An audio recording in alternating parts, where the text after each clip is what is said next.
CGTN, China Global Television Network. The world today is grappling with a wide range of problems. We are inundated daily with reports of geopolitical divisions, the threat of war, the rising cost of living, and the ravages of climate change.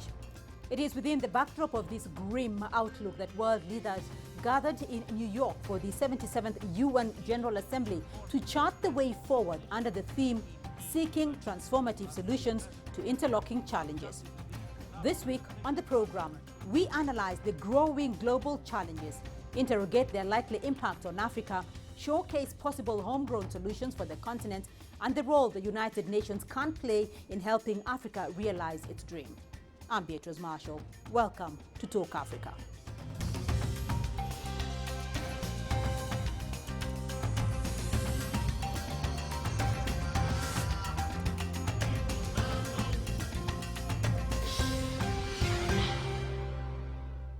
Well, at the General Assembly high-level debate, both the UN Secretary-General Antonio Guterres and the African Union Chairman Macky Sall outlined some of the problems facing Africa and possible solutions. Before we begin our discussion, take a listen at what they had to say. Our world is in peril and paralyzed. Geopolitical divides are undermining the work of the Security Council, undermining international law, undermining trust and people's faith in democratic institutions, undermining all forms of international cooperation. We cannot go on like this. The United Nations Charter and the ideals it represents are in jeopardy. We have a duty to act, and yet we are gridlocked in colossal global dysfunction. Depuis notre dernière session, Mr. President, over and above the current emergencies, I have come to convey the message of a continent determined to work with all of its partners in a relational ethic over a dialogue of confidence and trust and mutual respect. I have come to say that Africa has suffered enough of the burden of history, that it does not want to be the place of a new Cold War, but rather a pole of stability and opportunity, open to all of its partners on a mutually beneficial basis.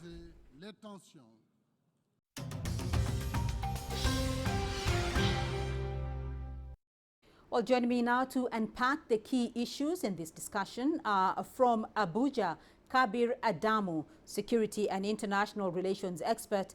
From New York, Professor Fadel Kaboub, Associate Professor of Economics at Denison University, and Dr. Raymond Gilpin, Head of Strategy, Analysis and Research at the UNDP Regional Bureau for Africa. Gentlemen, thank you very much for joining us and welcome to the program.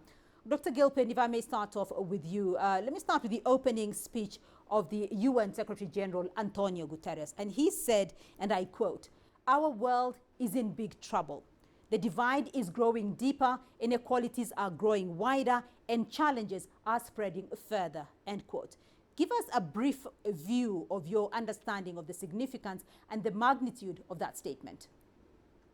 Thank you so much. It's a pleasure to be here. Indeed, our world is in trouble. It's in trouble in three important ways. First, we're seeing the climate change issue becoming not just a concern for people who are traditional environmentalists, but an issue that's impacting lives and livelihoods across the continent. We are seeing not just agricultural shocks because of droughts and floods, but we're also seeing the farther reaching and far wider effects, including the impacts on the movements of people, the impacts on the ability to generate and distribute sufficient energy. And all of these things make the world and the continent in particular particularly vulnerable. The second way that it is impacting that the world is more challenged is the effect of external shocks. We had COVID, and now we are having the further reaching effects of the conflict in Ukraine. The inequalities were made really starkly evident by the vaccine famine that Africa suffered during COVID. If you ever wanted a poster child for global inequalities, that was it.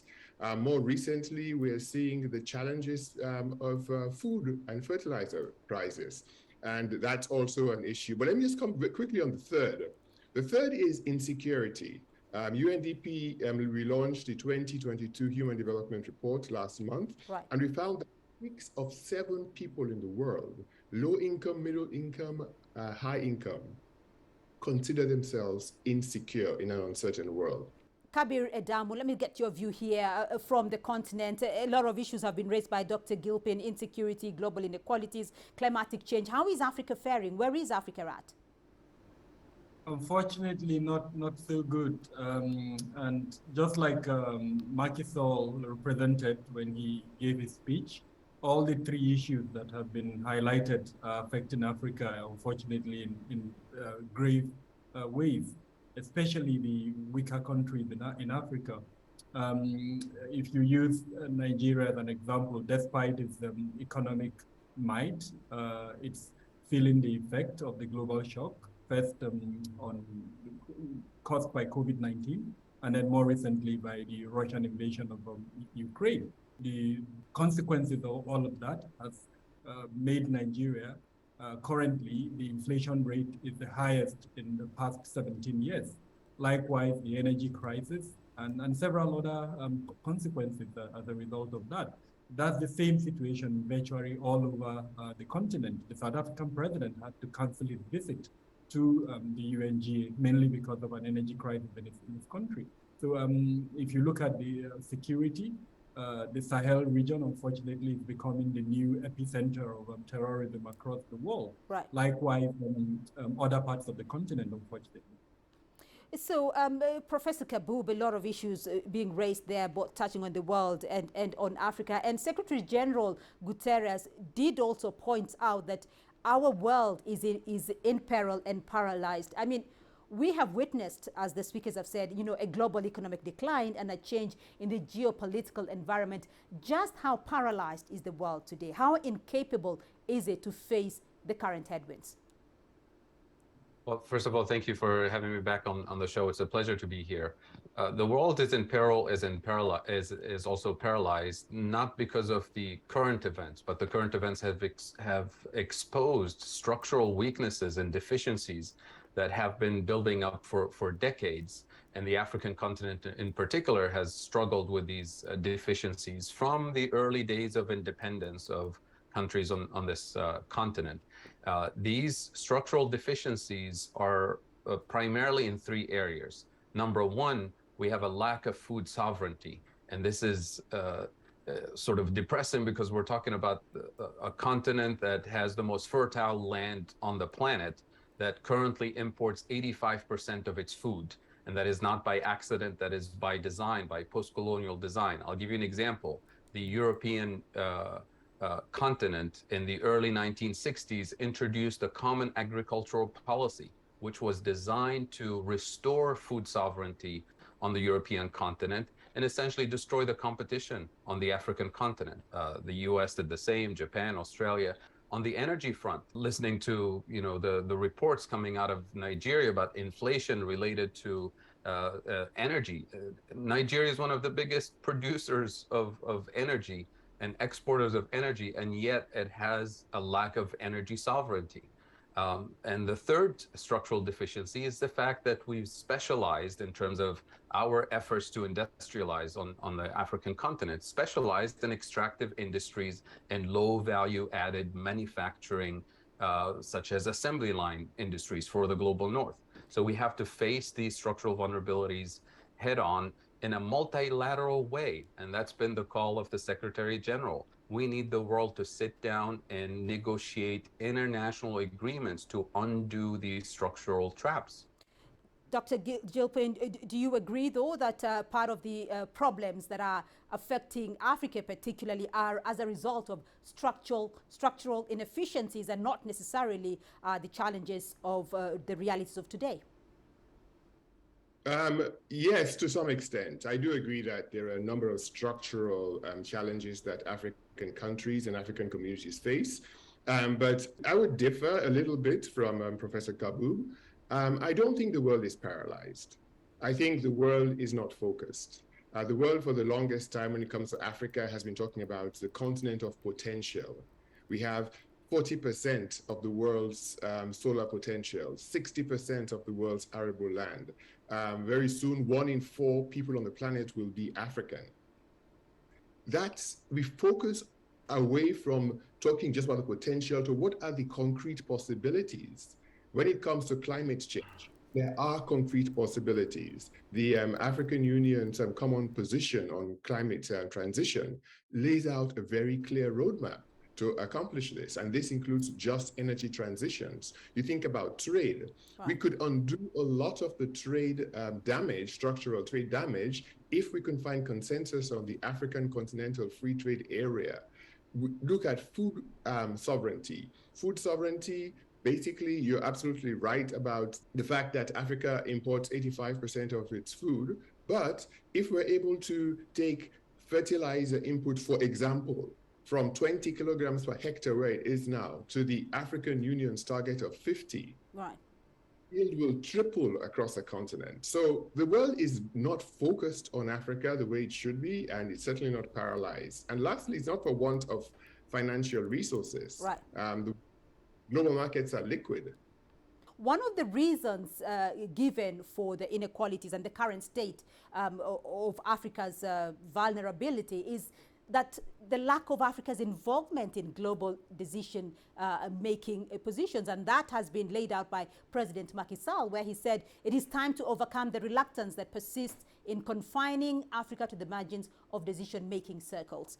Professor Kaboub, is Africa any closer to being a part of the global decision-making arena? If the African continent and the leadership of the African Union doesn't provide a coherent vision, strategic vision for the continent, long-term strategic vision, it's going to be part of somebody else's strategic visions for the long term, whether it's the US or the European Union or Australia or Japan or China. That is our challenge here. Do we have a coherent African strategy for industrialization that's not based on extractive industries, that's not necessarily export-oriented to provide for the global supply chain, but rather to build on Africa's potential, which is, if you look at the African continent, we have all the raw materials, right, and the human capabilities to build renewable energy infrastructure, to rebuild our food sovereignty, to rebuild a different kind of industrial strategy. Once we have our coherent vision, we can engage and negotiate with the rest of the world on African terms, not based on what the world needs from Africa. And this crisis in particular, the Ukraine crisis, the energy crisis, the COVID crisis, has essentially sparked yet again another interest from the global community to rush for African resources in an extractivist way rather than strategic cooperative partnership with the African continent.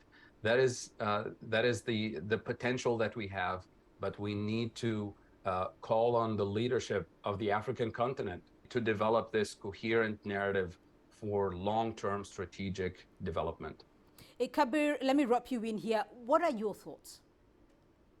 Africa includes about 54 countries, and that each of these should be seen as a separate country with its foreign policy as against the continent with a single foreign policy. There are instances in multilateralism where pushing forward continental interest would be of advantage. And of course, there are instances where bilateral interest or even unilateral interests will be better. And I think that is where, unfortunately, the African continent has not been able to galvanize itself. If we use the Russian invasion of Ukraine, this particular UNGA is the first that will be held after that invasion.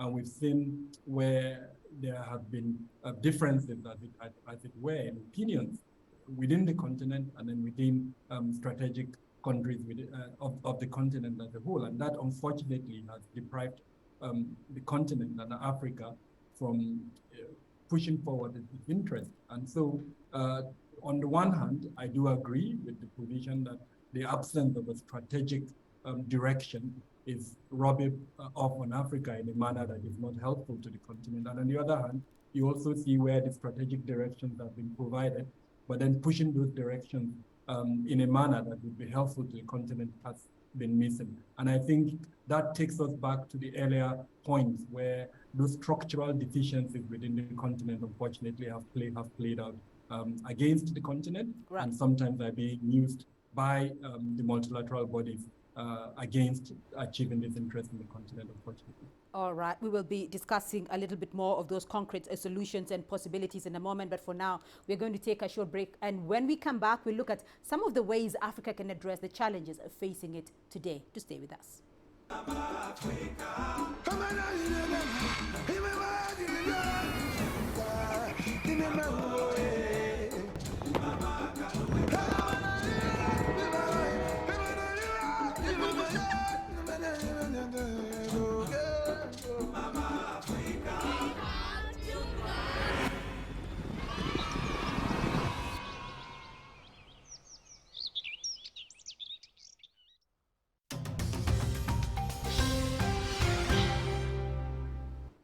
Welcome back to Talk Africa. Well, still with me on the program, Fadel Kabir Adamu, and Dr. Raymond Gilpin.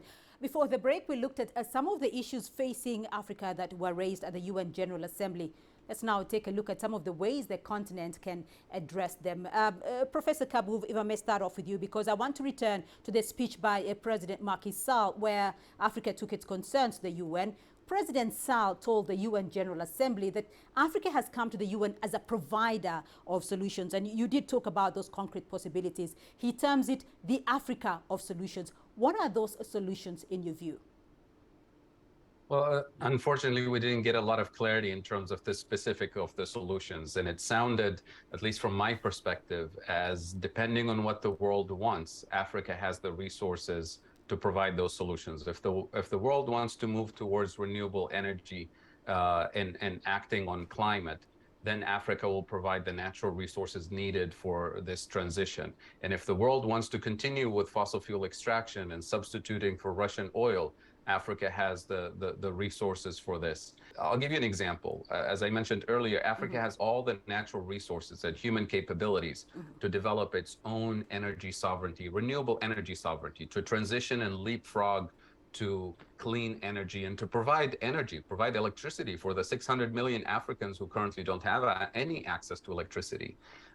If we are able to develop an industrial strategy, coherent industrial strategy that uses the natural resources, uses the human capabilities, and maybe even partners with technological partners from the global north, whether it's Germany or China or the US or any other country, but on African terms to develop and deploy renewable energy on the entire continent as the first building block for a real transformative economic development strategy. Because to be honest, you can't have any functioning economy without energy, without food. These are the first building blocks. You can't skip these steps in the process of economic development.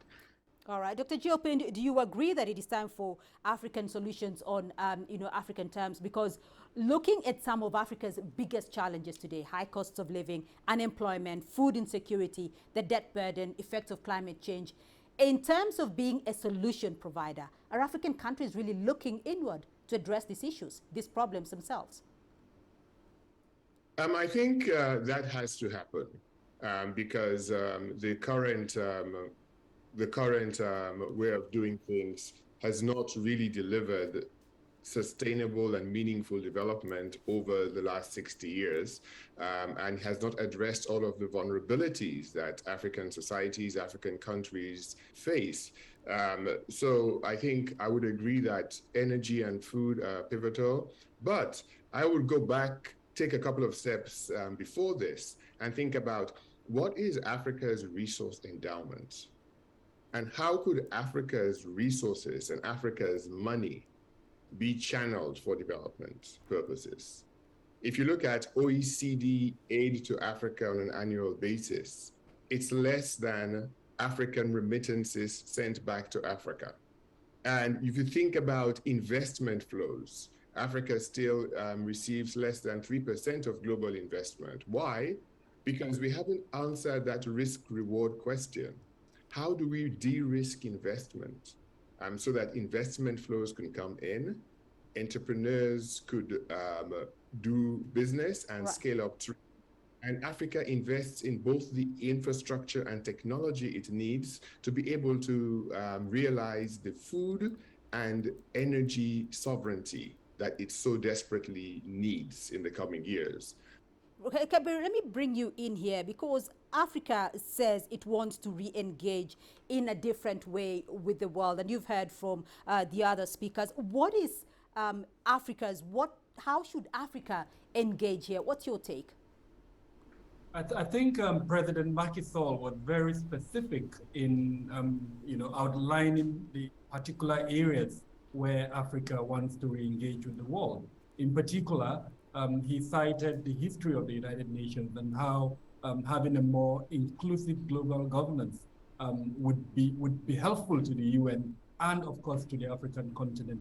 He cited examples. As an example, the comment made by one of the co-panelists regarding risk rating in Africa, he used the example of Africa not having representation in G20 and calling for that type of representation, which would speak to the interest of about 1.4 billion Africans. That, I think, is the manner to go. The UN and the UNGA as a whole is feeling the consequences of this non-global inclusion. And so if its relevance is going to be maintained, I think this call by President Macky Sall and the whole African continent should be something that has to be considered. Dr. Gilpin, there needs to be an honest conversation here with all global players. What do you feel is the role of the UN, though, in a global context, given the raft of challenges that have been outlined here? I think the UN has two important roles to play. One is as a norm setter. We are seeing an increased polarization of the world. And I think that in terms of the norms of development and norms of progress, I think still reside with the United Nations. But secondly, I also believe that the United Nations has a catalytic role to play in looking globally and looking at things like financing. Professor Kaboub has rightly pointed out that when you're thinking about green transitions, you can't divorce that from conversations about financing and conversations about debt. For Africa, it's not a convenient choice. It's an inconvenient truth that even though we say we are all committed to addressing climate change, etc., but look at where our portfolio investments going at the moment to the high polluting sectors in Africa. So I think the UN has a role to play in catalyzing not just thinking, but also the doing. But secondly, the financing question. As I said, it's not a convenient choice for Africa, it's an inconvenient truth. And if Africa cannot source concessional financing, it will source commercial financing. And currently, African countries are paying 5, 6, in some cases 10 times more in interest for similar Eurobond issuances to countries in Europe or Asia. And that's adding to the debt burden. We have to recognize that. Since the issuance of the special drawing rights by the IMF, there has been talk of rechanneling 100 billion back to low-income countries, and most of which are in Africa. We need movement on that to be able to finance and facilitate this necessary transition. And the UN could play a role in providing the big tent for this, not just to be discussed, but also to be done. All right. In conclusion, we'd like to look at that UN role very briefly, and I will start off with you, Kabir, because the UN Secretary General lamented that as a result of the geopolitical divides and what we have talked about on this program, the UN Charter and its ideals that it represents are in jeopardy. So under the current global climate, what would it take, though, to restore the strength and the vitality of the United Nations? Let me start off with you, Kabir. I think improving on the global governance, especially inclusion, would be one of the best ways to go about it. We've seen the rise of mega non-governmental organizations that are playing the role that the UN was actually set up to play. And so, expanding its inclusion would hopefully help reduce this tendency. For instance, we've seen instances where even, in the host country, in the previous government, some of its policies were actually against some of the established principles of the UN. So moving towards that direction, ensuring each of the continents are well represented, and that everyone across the world has a voice, which are the ideals that the UN was set up to establish, I think is the way to go. Professor Kaboub, your thoughts? Well, we have to deal with the fact that the United Nations structure, including the IMF and World Bank governance structure, was established and set up while most of the global South was still colonized and was not given any voice in the governance structure or veto power, especially on the financial side. When we're talking about the IMF and the World Bank in particular being completely controlled by one country, the United States, with the veto power that essentially reinforces existing colonial and neo-colonial finance. For example, issuing additional SDR to help transition into a green energy system. We need massive climate finance for this transition, and it's not going to happen unless we have not only a voice, but also decision-making capabilities within the governance structure of the United Nations, Security Council, IMF, World Bank, with African priorities being on the table to transition. So this is the toughest thing to discuss. Will the countries that dominate the governance structure, are they willing to rearrange their power and their position in the global system to give Africa a voice, to give India a voice, to give other countries, Brazil, the large developing countries, a voice in the way we organize and govern the global economy? That is the challenge. Dr. Gilpin, you have the final word. The United Nations is a reflection of its member states, and Africans and African countries are part of this composite. And I think that we have to push for the governance, the more focused and impactful strategic areas of focus that are necessary, because the one thing that we are really sure of, as our 2022 Human Development Report at UNDP rightly puts it, we are living in uncertain times with unsettled lives. And therefore, business as usual is not going to work. The UN alone cannot do it. One thing we learned from the COVID pandemic is that strategic and expeditious partnerships with the private sector could yield significant dividend. We saw drugs coming to market in record time. And I think that moving forward, we should see how we can do this with technology, how we can do this with finance, how we can do this with food production, etc., and ensure that it's not just everybody sitting in the bleachers and anticipating a miracle from the United Nations, but also seeing how we can work together, how we can bring the private sector, how we can bring private money to make the change that we all want to see. All right, gentlemen, thank you all so much for being a part of this discussion. But that's all we have time for in this edition of the program. A big thank you to our guests, Professor Fadil Kaboub, Associate Professor of Economics at Denison University, Kabir Adamu, Security and International Relations Expert, and Dr. Raymond Gilpin, Head of Strategy, Analysis and Research at the UNDP Regional Bureau for Africa. Remember, you can be a part of this conversation online through our social media handles on Facebook and Twitter, and you can also catch the program on our YouTube playlist. Do keep the conversation going and join us again next week for more Talk Africa. For me, Beatrice Marshall, and the team here in Nairobi, until next time, bye-bye.